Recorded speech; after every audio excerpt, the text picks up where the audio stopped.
Ahí se escucha.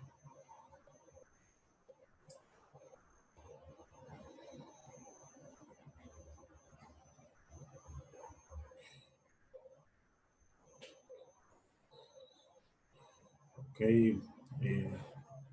Saludos a todos. Vamos a empezar la clase 3.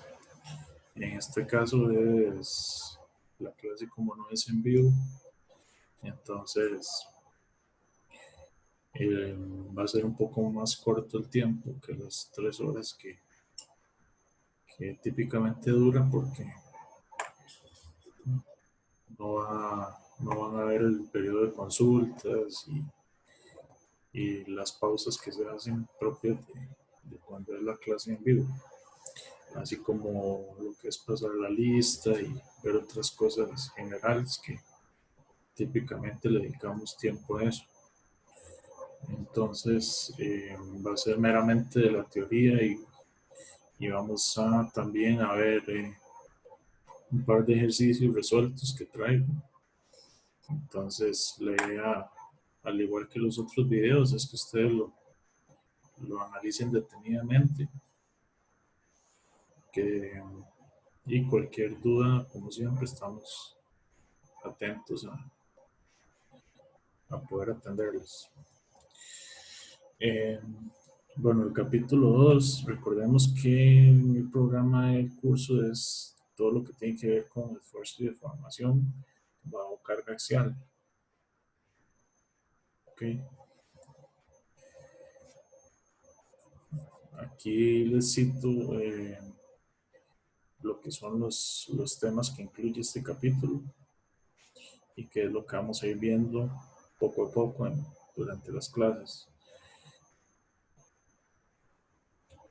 En la, en la clase 3 llegamos hasta lo que es estructuras estáticamente indeterminadas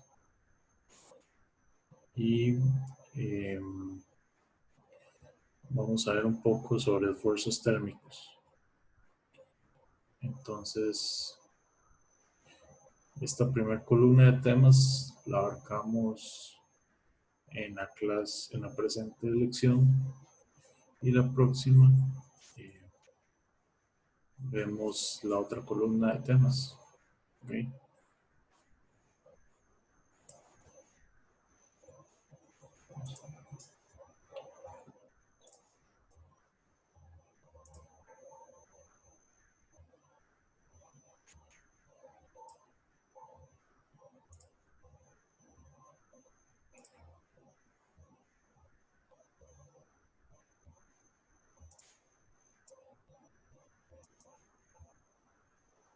Okay.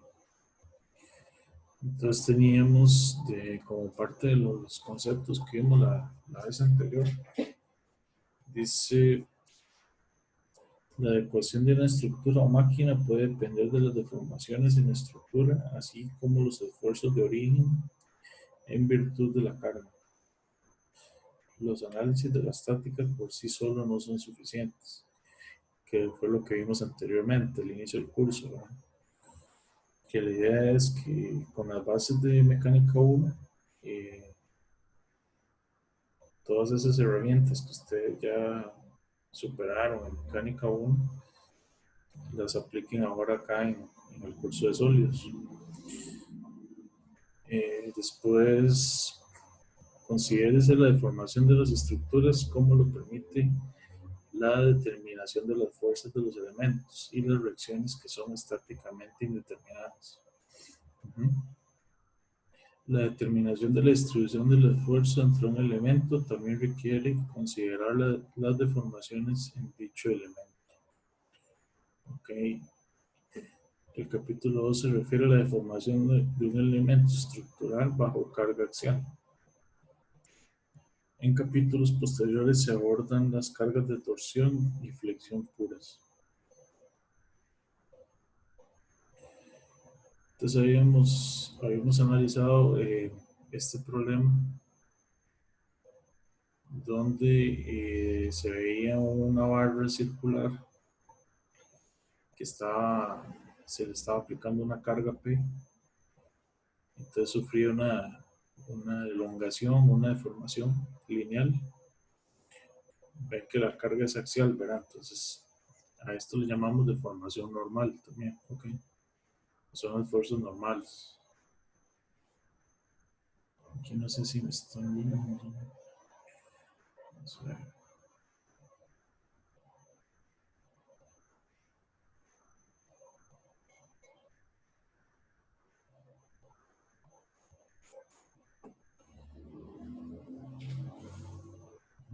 Entonces, estas cargas de acá son las que nos van a generar eh, consecuentemente estas elongaciones.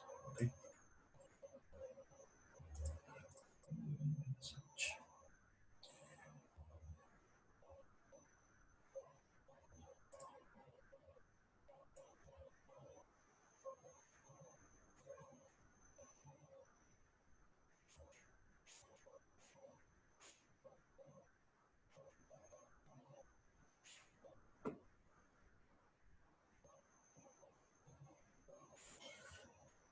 Posteriormente, bueno, este es un ejemplo, ¿ok? Después viene este otro caso, donde en vez de ser el área A, se aumenta dos veces el área. Entonces, notamos que si incrementamos dos veces la carga, vamos a tener la misma elongación. ¿Ok? Entonces, esto nos va, con esto podemos notar que es proporcional el área transversal y la aplicación de cargas con lo que es la deformación. ¿Ok? Entonces, ¿cuáles son las ecuaciones que aplican? Sería la de esfuerzo normal, que es fuerza entre área, fuerza axial, ¿verdad? Importante. Fuerza axial.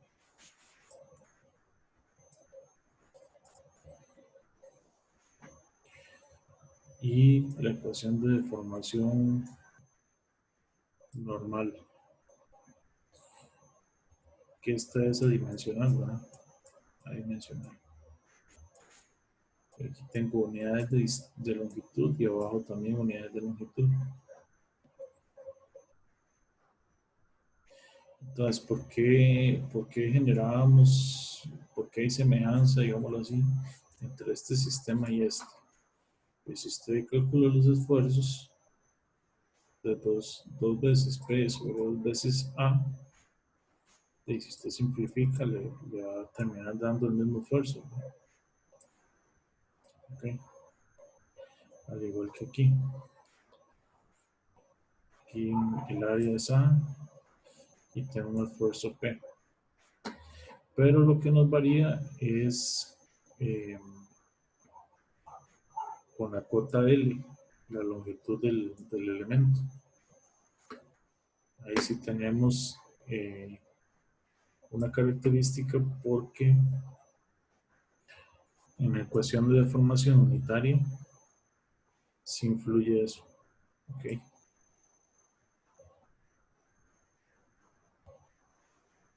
Entonces, al ser mayor la longitud, eso me afecta en el denominador de la ecuación de la deformación normal unitaria. ¿Okay? ¿De dónde se obtiene este epsilon? Ya vamos a ver que se obtiene de los gráficos. De los gráficos de las pruebas de laboratorio. Las pruebas de laboratorio.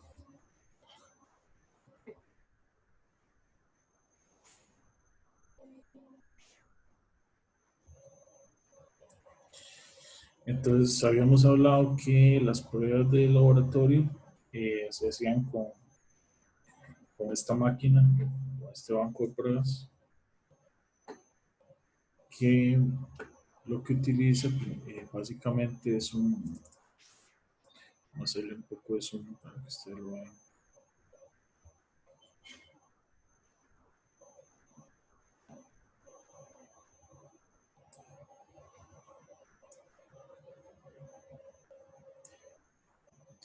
¿Cómo funciona? Bueno, habíamos hablado la vez anterior que que se toma una muestra del material que se quiere ensayar, que sería este cilindrito de aquí. A ese cilindrito se le llama comúnmente como probeta. Puede ser tipo barra o puede ser una laminita cortada. Entonces, en este caso, como es una barra y viene roscada en ambos extremos, esa rosca se empata con estas otras roscas que trae la máquina y ya queda rígidamente fijado a la máquina. ¿Y qué es lo que va a pasar? Se empieza a hacer la prueba de tensión, de la máquina empieza a jalar en sentidos contrarios, a someter fuerzas. Y este elemento que vemos aquí, lo que él hace es estar midiendo las elongaciones. ¿Okay? Él va a estar midiendo las elongaciones y las va a relacionar con la carga aplicada. Aquí tiene una carga aplicada. Y ahí es donde sale todo el gráfico de esfuerzo y deformación. Entonces, como les decía,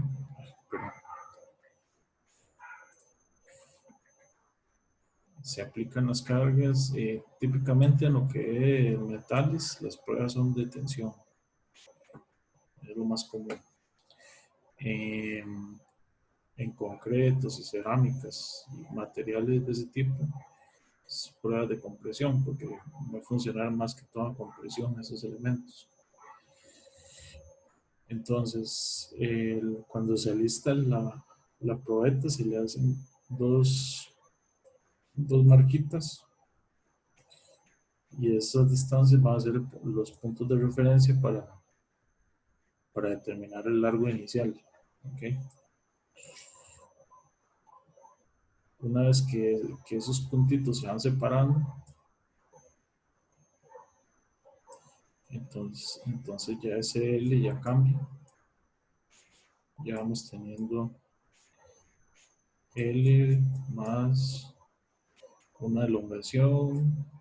En el caso, en la primera prueba, después cuando se genera otra fuerza, tenemos otra distancia y así sucesivamente.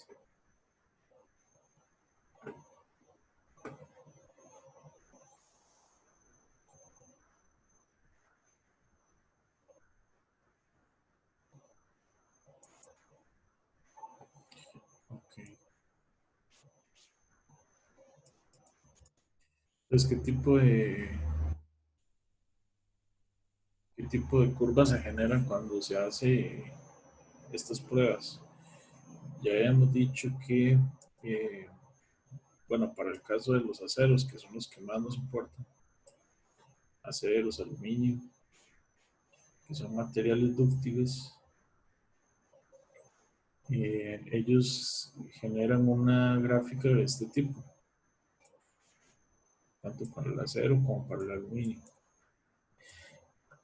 El acero presenta zonas más marcadas, que fueron las que vimos en la clase anterior, que era la zona de excedencia.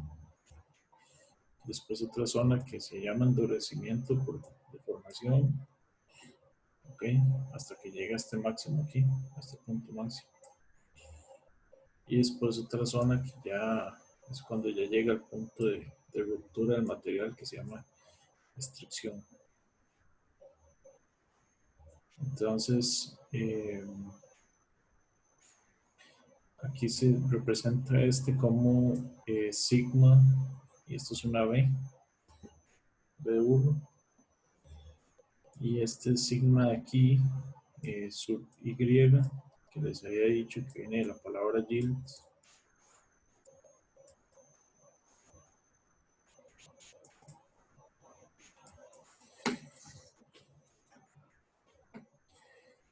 Y este de acá, que es el esfuerzo último. Generalmente en el libro van a estar viendo que aparecen estos parámetros eh, así nombrados, sigma Y, sigma U, sigma B.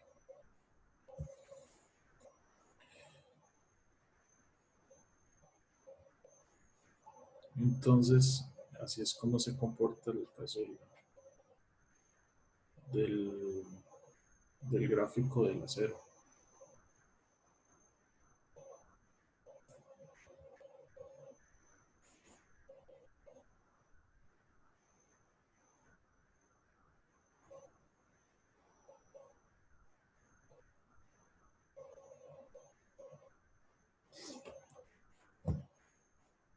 En el caso del aluminio, no presenta,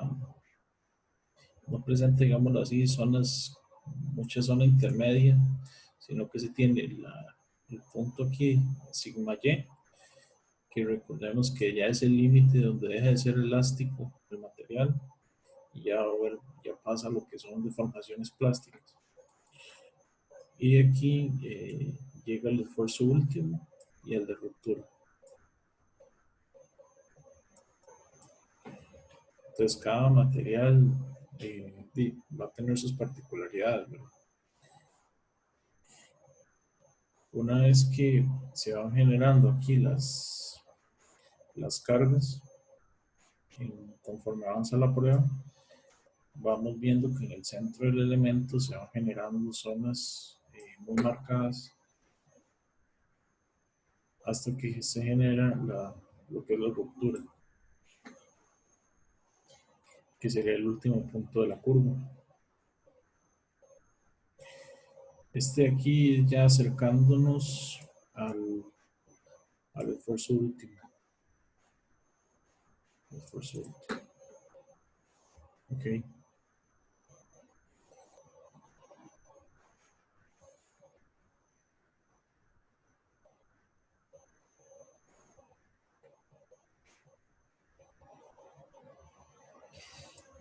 Eso era para los materiales dúctiles. Ya hemos visto que en los materiales frágiles fallan diferente. De hecho, no presentan tantas zonas como los dúctiles en la curva. Y tiene una particularidad que generalmente el esfuerzo último es igual al esfuerzo de ruptura. En cambio, el caso anterior,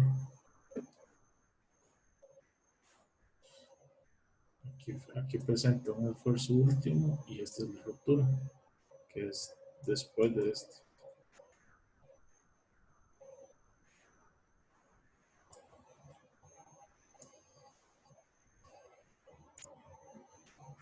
Okay.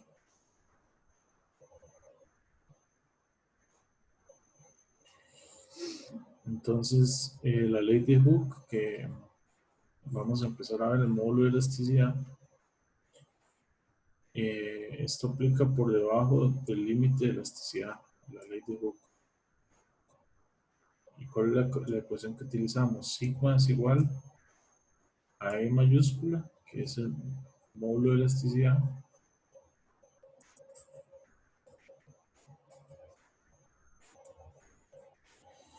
y este aquí, la deformación normal. Deformación normal unitaria.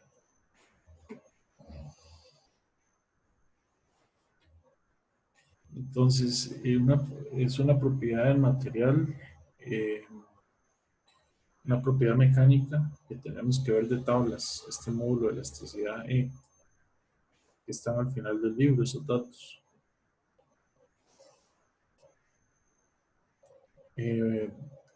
Entonces teníamos la fuerza se ve afectada por la aleación, el tratamiento térmico y el proceso de fabricación, pero no por la rigidez, módulo de elasticidad. Sí, el módulo de elasticidad no va a variar mucho. Si ustedes ven aquí, ¿a qué se refiere ese texto? Que está pendiente acá, que está relacionado con el módulo de elasticidad, eh, se mantiene aún con diferentes tipos de aleaciones.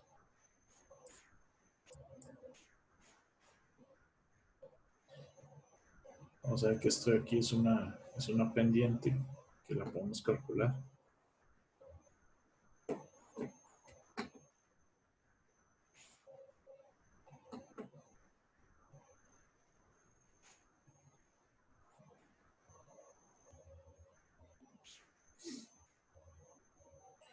Entonces hemos visto también que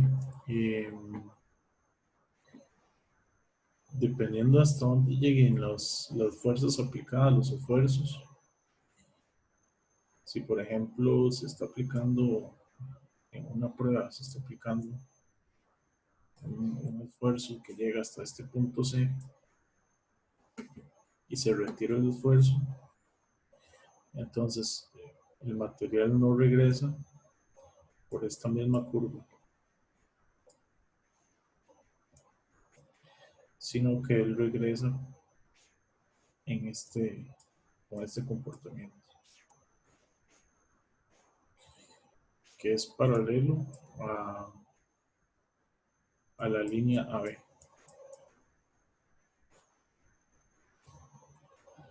AB es paralelo a CD. Entonces aquí podemos calcular el epsilon e incluso separarlo. Más adelante vamos a ver en deformación plástica y elástica. Okay. Entonces dice, si la tensión desaparece cuando se elimina el esfuerzo, se dice que el material se comporta elásticamente. El mayor esfuerzo para que esto ocurra se denomina el límite elástico, que por decirlo así, digamos que este va a ser sigma y. De sigma y para abajo. Si se excede esto, ya tenemos deformaciones que no van a ser elásticas. Cuando la tensión no vuelve a ser cero después de eliminar el esfuerzo, se dice que el material se comporta plásticamente. Sí, entonces, si vemos la primera definición, dice, si la tensión desaparece cuando se elimina el esfuerzo, se dice que él se comporta elásticamente. Entonces, en el material no quedan esfuerzos residuales, que se llaman. Y vuelve a su misma forma, a su configuración inicial. Y en la definición 3 se refiere que si quedan tensiones en el material, o sea que no vuelve a cero, luego de eliminar el esfuerzo, se dice que el material se comporta plásticamente. Okay.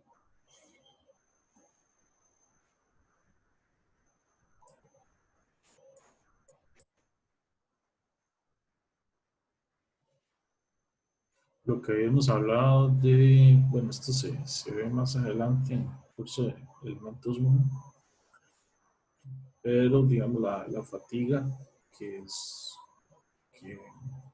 a la que se le somete un material, también nos va a generar un nivel de esfuerzos.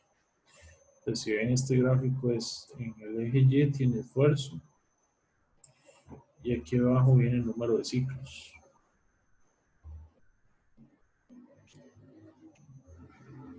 Entonces, ¿qué quiere decir este número de ciclos? Las veces continuas a la que se le está aplicando un esfuerzo a un material. Entonces, dependiendo de la cantidad de ciclos,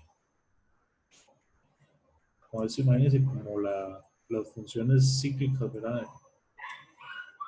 Se le va aplicando una carga, se detiene, después otra carga, se detiene. Entonces, dependiendo de la magnitud que tenga ese comportamiento, se van generando esfuerzos. Por ejemplo, en este caso, si es 10 a la 5, más o menos vamos a ver que se genera un esfuerzo de 40 KSI, que esto es bastante, kilolibras sobre pulgada cuadrada.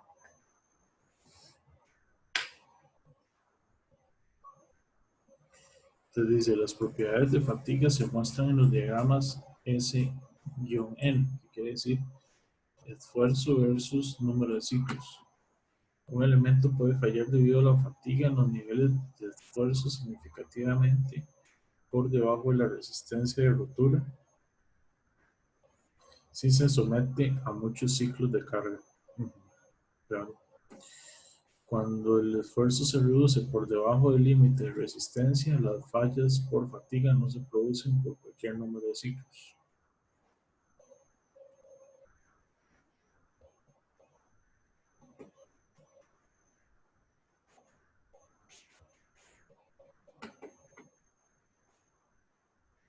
Ok. Entonces, siguiendo con deformación por carga axial, de lo que vimos de la ley de Hooke anteriormente, teníamos que el esfuerzo es igual al módulo de Young o módulo de elasticidad por epsilon. Podemos despejar epsilon y nos queda la ecuación de esta forma.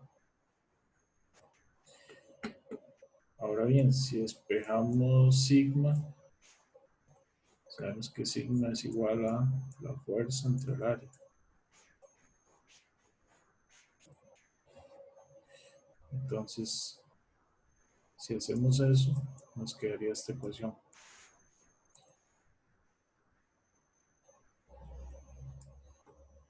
Deformación unitaria es igual a la carga sobre el área transversal por el módulo de elasticidad. ¿Ok?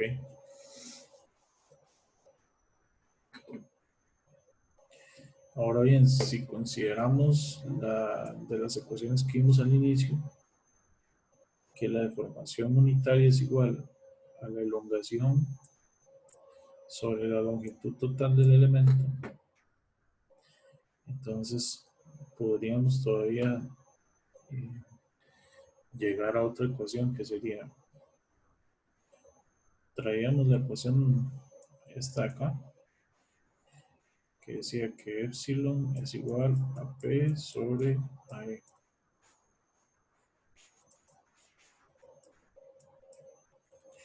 Pero epsilon es igual a la elongación sobre L. Entonces, para dejar esto en términos de la elongación, ¿cómo calculamos la elongación de un elemento? Entonces, podemos despejar esta L, llevarla para el otro lado. Entonces, la elongación es igual a la carga aplicada por la longitud sobre el área por el módulo de elasticidad.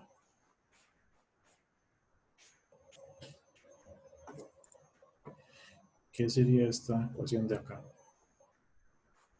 Esta es la ecuación que más nos va a interesar para calcular deformaciones. ¿Por qué se despeja de esta forma? Porque así ya no depende ni del esfuerzo, ni depende de epsilon, sino que nada más tenemos que saber la carga que se aplica, la longitud de la sección que estamos analizando, el área y el módulo de elasticidad. ¿Ok? Entonces, vamos a ver en un ejemplo que traigo listo, que se pueden tener cargas aplicadas en diferentes puntos, incluso cargas en diferentes direcciones.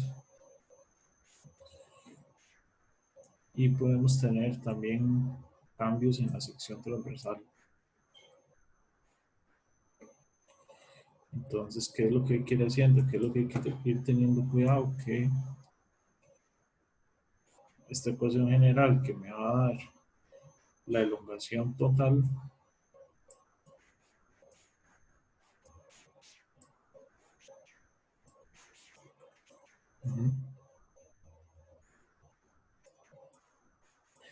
hay que ir viendo, hay que ir dividiendo por secciones, esta sección, y ir sacando cuáles son las cargas, las longitudes, las áreas. Si todo el material tiene la misma composición, entonces E queda igual. Si no, ven que aquí esto de la letra I significa que se considera cuántos materiales haya o cuántas cargas haya, cuántas longitudes haya. Ven que es una sumatoria. Ujú.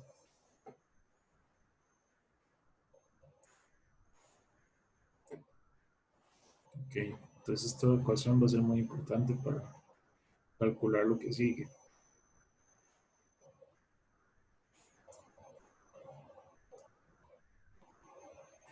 Ok, entonces vamos a ver el ejemplo 201.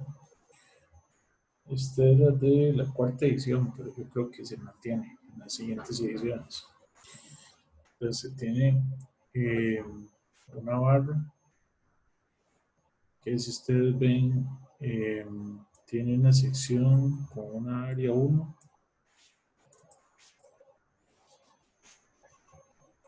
y aquí el área transversal se reduce. Okay.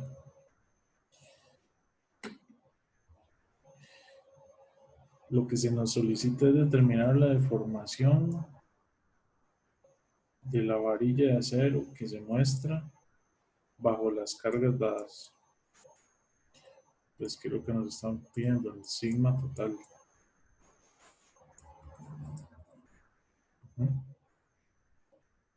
Entonces, ¿qué es lo que hay que observar? Que primero que todo, como les decía, tenemos variaciones en las áreas transversales.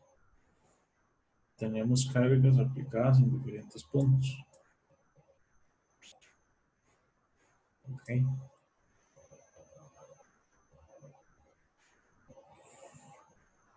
Entonces ya esto complica un poco más las cosas.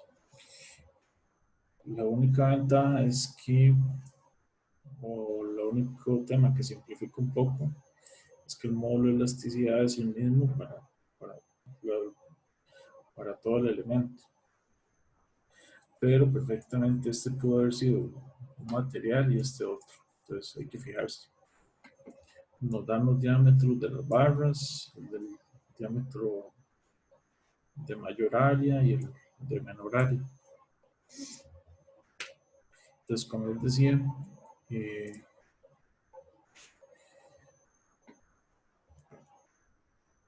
tenemos que ir dividiendo la barra en secciones. Entonces, ustedes ven como cuando se hacían diagramas de cargas y cortante y momento deflector. Entonces, podemos ver que esta barra podría dividirse en al menos 3 secciones.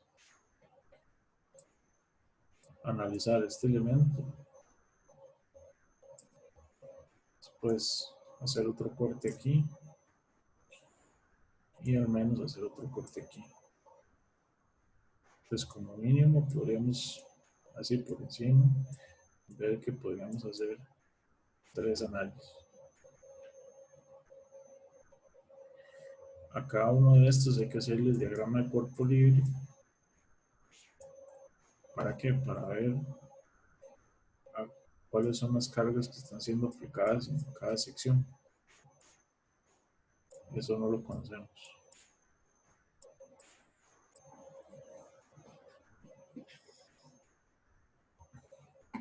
Si ustedes ven, el elemento está estático porque esta fuerza es 75, es hacia la derecha. Y después tengo una de 45 y eso es 75, 45, que está al revés. Un momentito para ver en el libro. Ok, en este caso vemos que tenemos una fuerza de 75 a la derecha, a la izquierda una fuerza de 45 y después tenemos una fuerza de 30 hacia la derecha. Entonces, dependiendo de los resultantes que tengamos, así vamos a tener diferentes valores de elongaciones.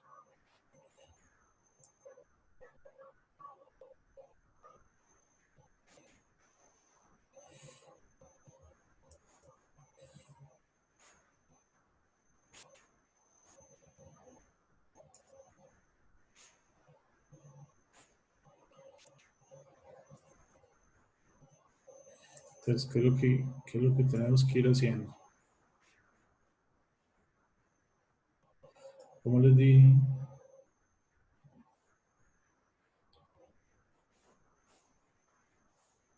dividir en al menos 3 secciones el elemento. ¿Ok? Entonces, podemos empezar de derecha a izquierda, izquierda a derecha, no, al final va a dar igual. Entonces empieza de aquí para acá, o de acá para acá. En este caso empezamos de izquierda a derecha. Entonces, si usted genera aquí un corte,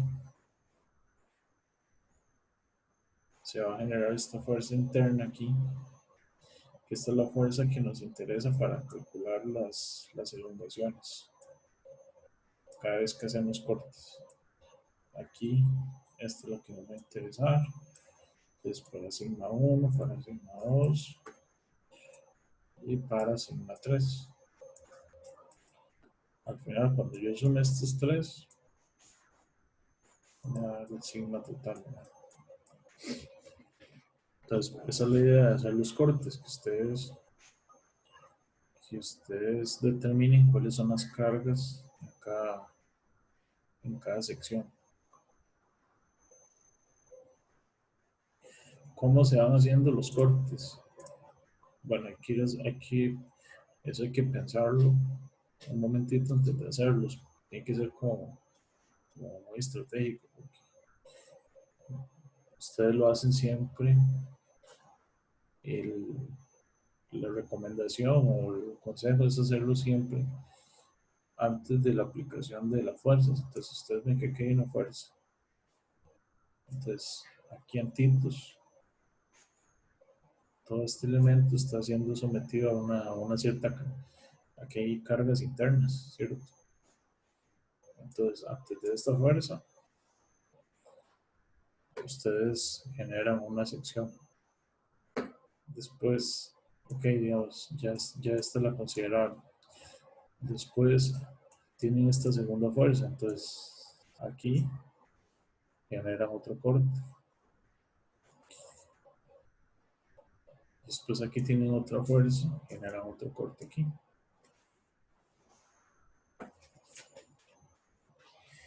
Al final recuerden que esto que se calcula acá son fuerzas internas, ¿no? Fuerzas internas. Importante. Entonces, analizando el primer corte, que es este, el más abajito,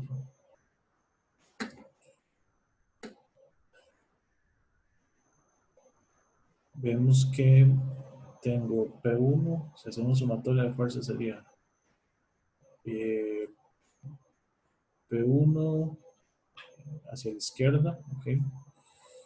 Después tengo 75 kips a la derecha, 45 a la izquierda y 30 a la derecha. Entonces, si ustedes suman, sería 75 a la derecha y 30 son 105. 105 menos 45,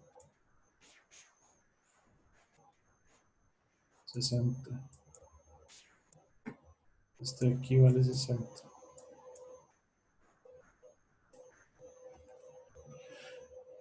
Algo importante, no necesariamente la sumatoria de fuerzas en el sistema inicial tiene que ser cero.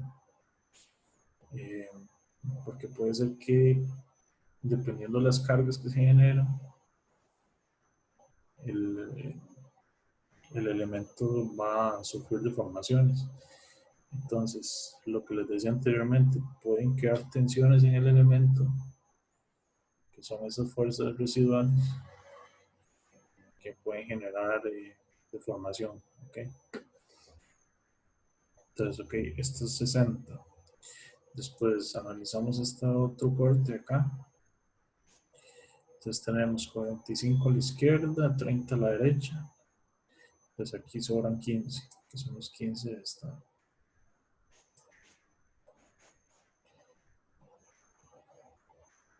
15 kips. 60 kips.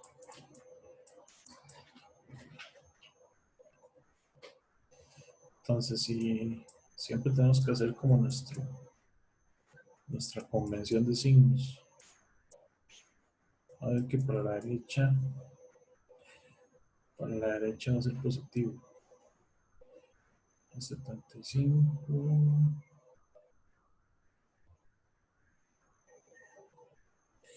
A ver si nos conviene. 45. Nos conviene más bien que hacia la izquierda sea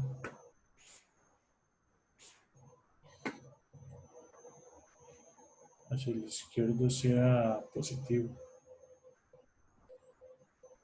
De cualquiera de las dos formas tiene que darle igual. Pero bueno, ya vemos que este es 60.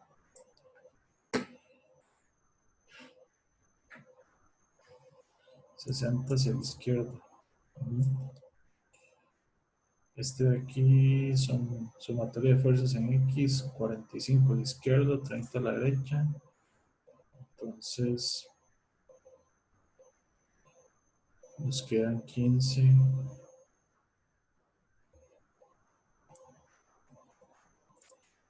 15 kips.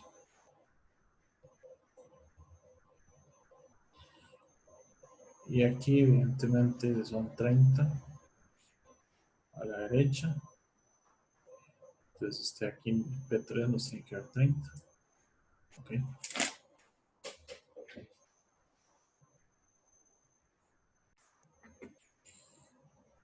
Ok, entonces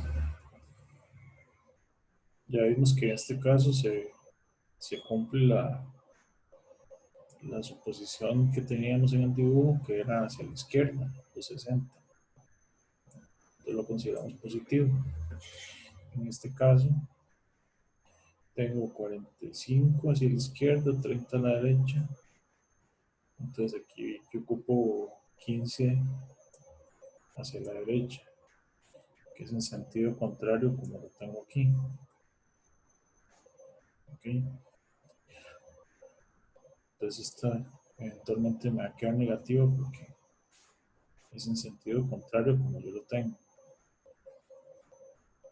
Y esta de acá sí se cumple, que es hacia la izquierda. Entonces la dejo positiva. ¿Ok? ¿Cómo sacamos las longitudes? Bueno, las longitudes del dibujo inicial teníamos una primera sección de 12 pulgadas, otra sección acá de 12. Este de aquí son 12.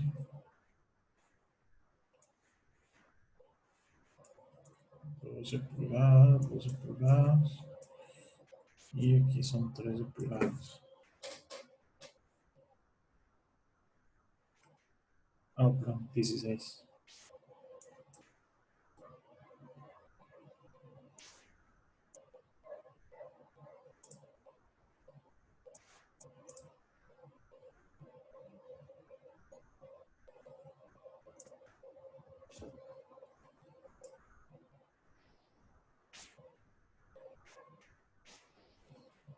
Doce, 12 y 16. Entonces L1 es igual a L2, 12 pulgadas cada uno.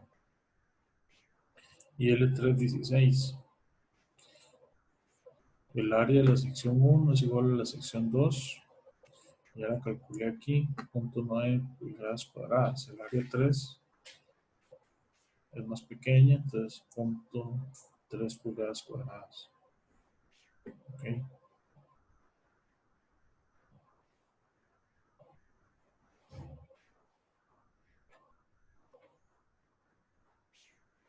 Posteriormente,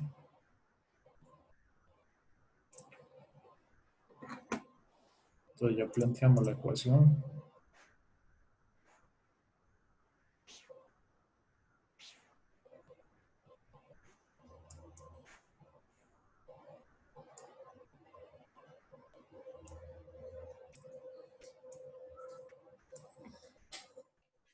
Planteamos la ecuación general, que es esta. Entonces, como el módulo de elasticidad es el mismo para todos, lo saco como un factor común. Y aquí hay que tener mucho orden. Entonces, tiene que tener ya tabulado cuánto es P1, L1, A1, cuánto es P sub 2, L sub 2, el área sub 2, P3, L sub 3, el área 3. Y ya después lo que hacen es evaluar acá las fórmulas. Entonces, este es el módulo de elasticidad. Estos son los 60 kips que nos dio P1. Aquí está positivo. El signo aquí importa. ¿Okay? Aquí está por 12. La distancia sobre el punto 9. Lo más importante, P2, como nos dio contrario, como lo teníamos, entonces ponemos negativo. Si aquí lo pone positivo, ya lo tiene mal el problema. ¿Okay? Y aquí 30, que era la carga P3. Entonces al final, haciendo toda la ecuación, nos da una elongación total, que eso se deforma 75.9 por 10 a la menos 3 pulgadas. Eso en centímetros sería, vamos a ver,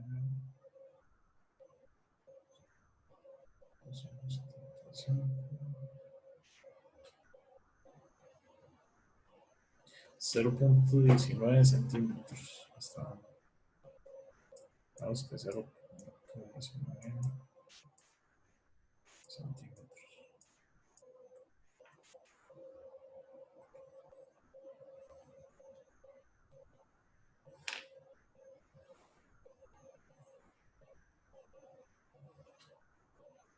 O sea, casi 2 milímetros sería. Que sea. Y esto como va positivo, ya vemos que son esfuerzos de estiramiento, ¿ok? No de compresión. Ya suponíamos que eso iba a pasar, que se iba a estirar hacia la derecha, porque las cargas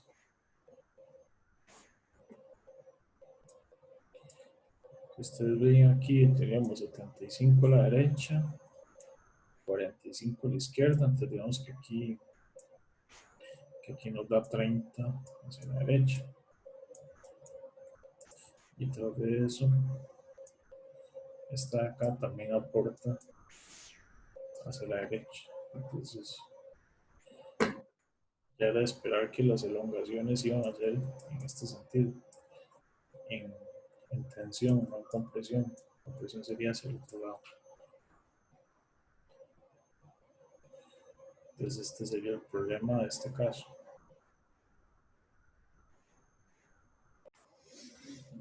Ok, vamos a hacer otro problema.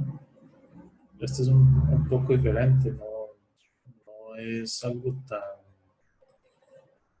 como un elemento único como el que vimos anteriormente, que era una barra de dos secciones con diferente área transversal, sino que esto sería ya un conjunto de elementos, una maquinita simple, por así decirlo. Entonces dice, si ustedes ven, se tiene aquí en el punto A, punto C, B y D, se tiene uniones tipo pasador.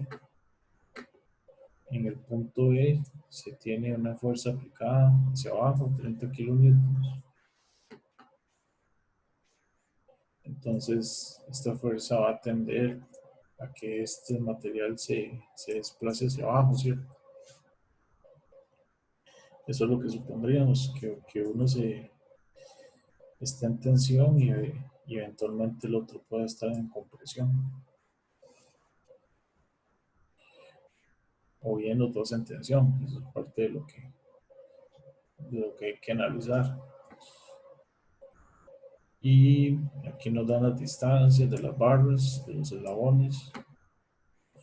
Dice la barra rígida BDE, que sería esta de aquí abajo, se soporta en dos eslabones, que son AB y CD.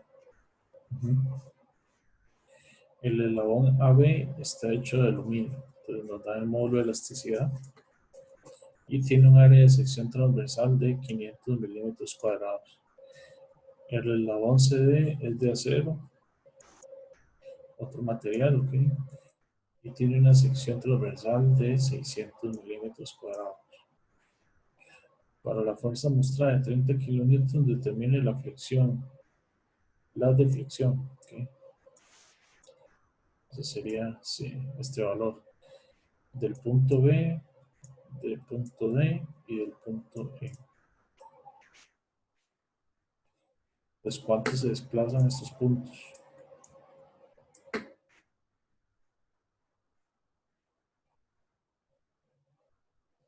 ¿Ok? Eso es lo que tenemos que evaluar.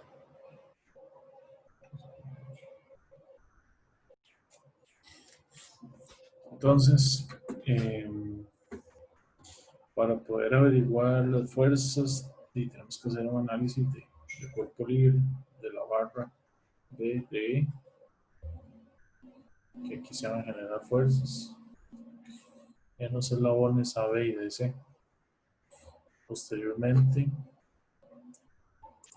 evaluar la deformación de los eslabones A, B y D, C o los desplazamientos de B y D. Y obviamente por el tipo de desplazamientos, aquí va a haber una geometría que se da cuando se desplazan estos puntos.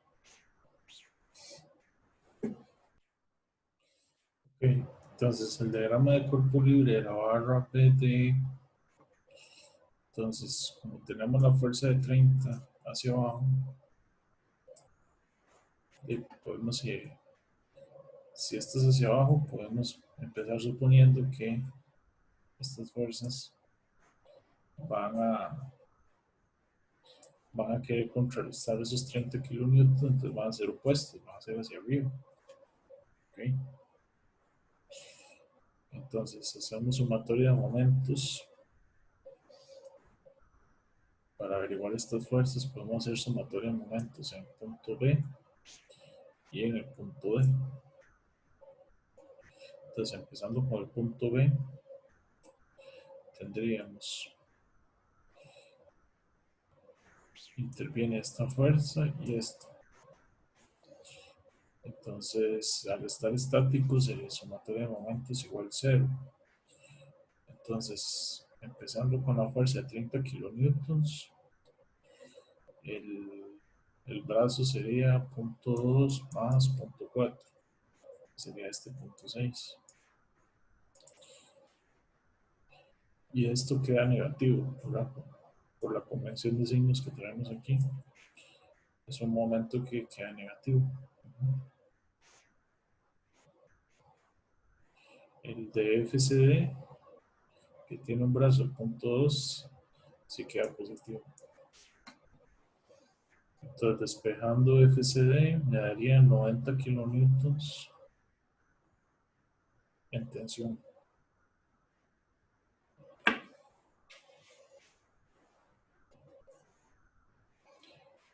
La fuerza sí está en la dirección que teníamos acá.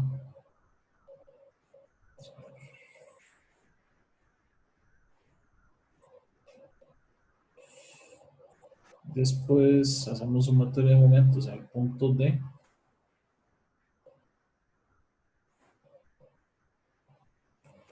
Que incluso también podemos haber hecho sumatoria de fuerzas en Y, ya que este es 30 y este de acá nos dio 90 y el otro nos tenía que haber dado 60.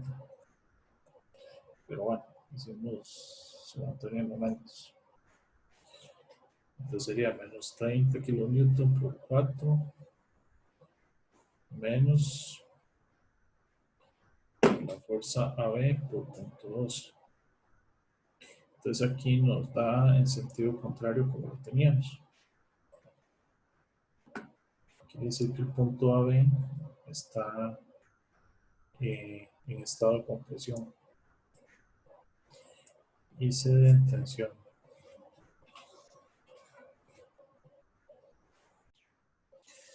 Ok, muchachos, entonces una vez que averiguamos las fuerzas, ya vimos que tenemos la fuerza AB, al final no es hacia arriba, sino que nos dio en sentido opuesto. Y la fuerza CD sí nos dio positiva en el sentido que la calculamos, que la supusimos inicialmente. Ok, entonces claramente esas son las fuerzas que está ejerciendo la barra, por así decirlo.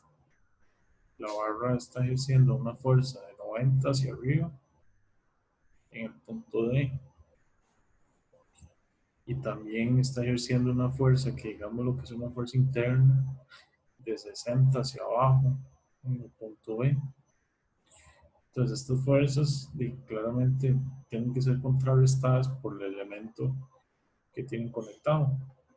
Entonces si esto es hacia abajo, AB, si vemos el perno, entonces la contrarresta una fuerza hacia arriba, que sería propiamente la que siente la barra, AB.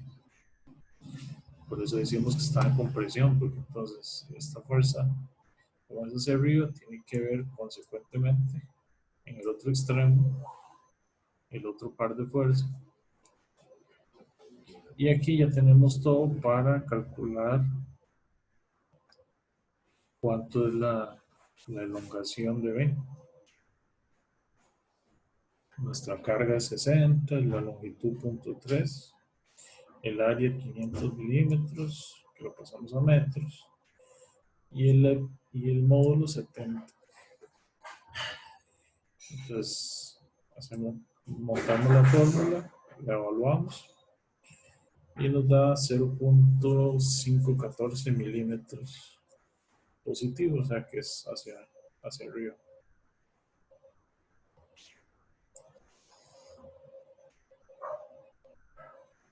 Como está en compresión, ya vemos que claramente la elongación va a ser hacia arriba.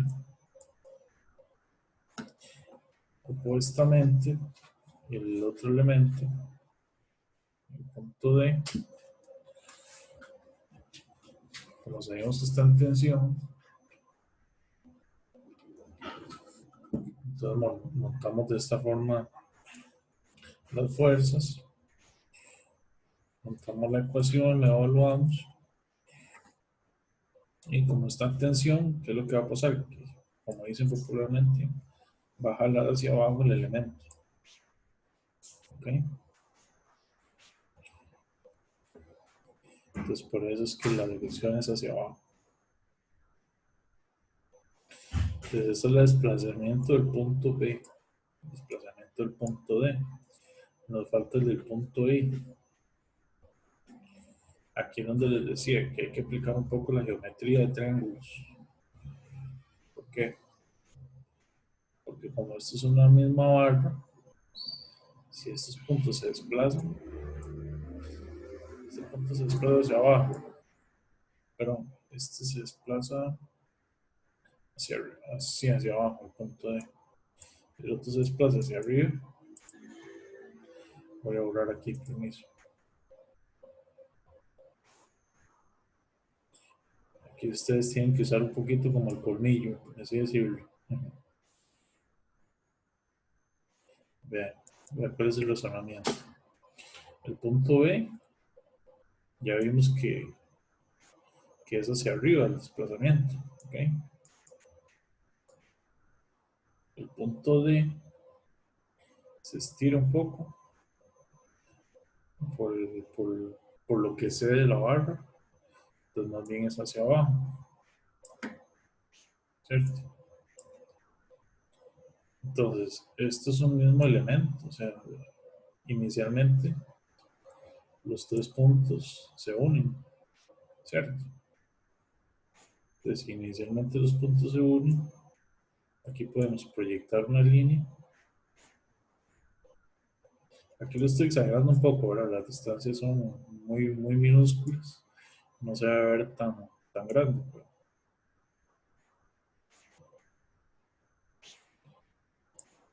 Pero entonces, este elemento se va a deformar de esta forma. ¿Ok?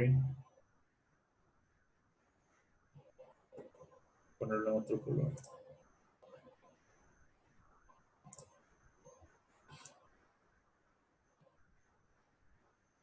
Como es una barra lineal, y los tres puntos tienen que ser colineales. Entonces ahora por trigonometría tenemos que saber cuánto es esta distancia acá. Entonces, si conocemos esta distancia, conocemos esta otra, conocemos estos desplazamientos, entonces podemos aplicar lo que son los triángulos semejantes. ¿Cómo se hacía eso?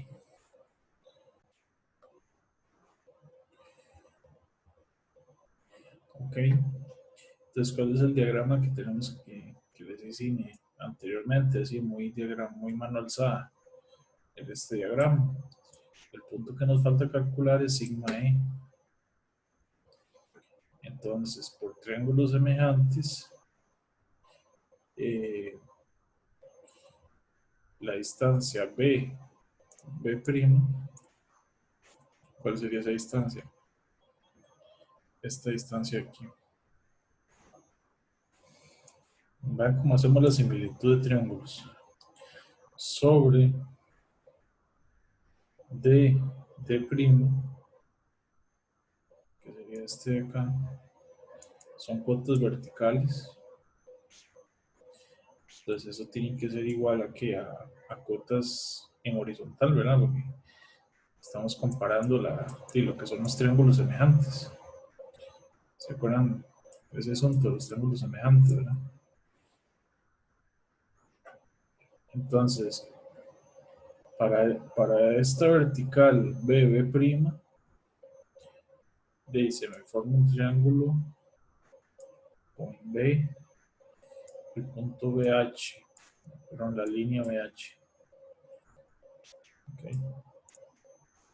Y para este otro sigma D, que sería D',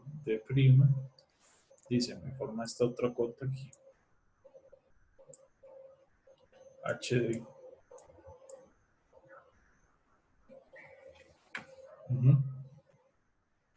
Entonces, ¿para qué hacemos eso? Porque así puedo averiguar cuánto es el valor de esta X de aquí,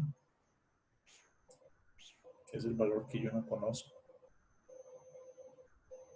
Y ya vamos a ver para qué ocupo esa X, porque bueno, si ustedes ven sigma este cateto de aquí, vertical, va a necesitar de los puntos HD más E, ¿verdad?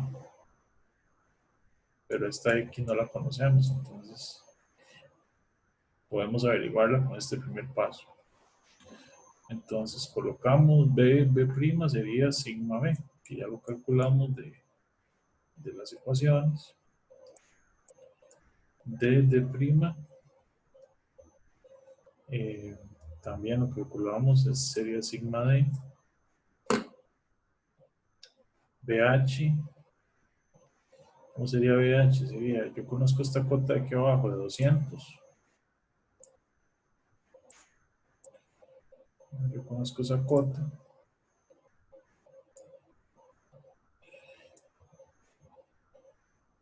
Pero no conozco esta X, entonces sería 200 menos X. Eso valdría BH.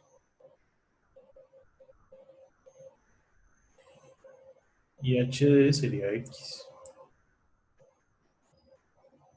Otra forma más sencilla, muchachos, de calcular esto. Recuerden que ustedes van a tener acceso a utilizar la computadora en el examen.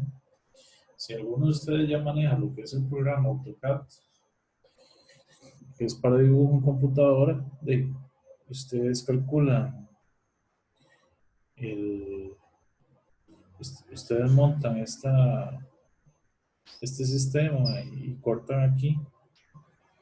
Entonces ya lo que hacen nada más es dibujar, medir esta cota de sigma E y ya saben cuánto les da. Me explico, un análisis que sea gráfico, pero sí tienen que dibujarlo a escala en la computadora o bien dibujarlo en papel cuadriculado o otra forma, pero sí tendrían que utilizar algún factor de escala para pues son valores muy pequeñitos los que hay aquí. Bueno, una vez que conocemos X, entonces ya podemos hacer el mismo método, solo que con sigma E. Sigma E, que sería E',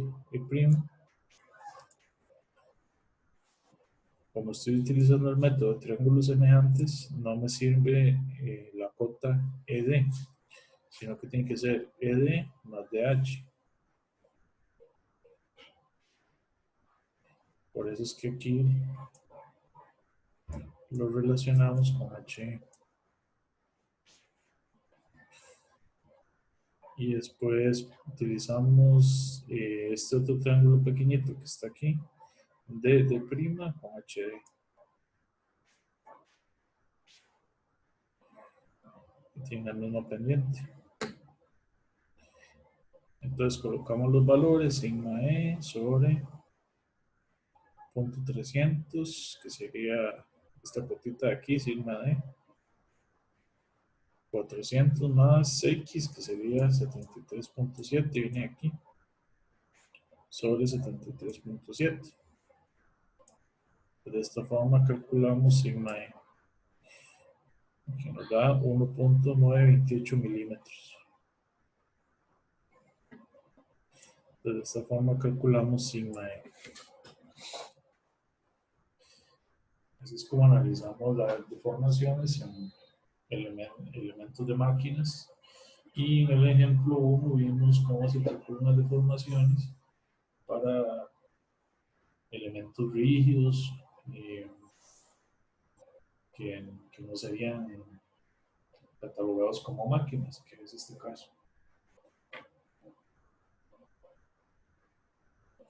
Con eso terminamos la primera parte de la clase. Pasamos a la segunda parte.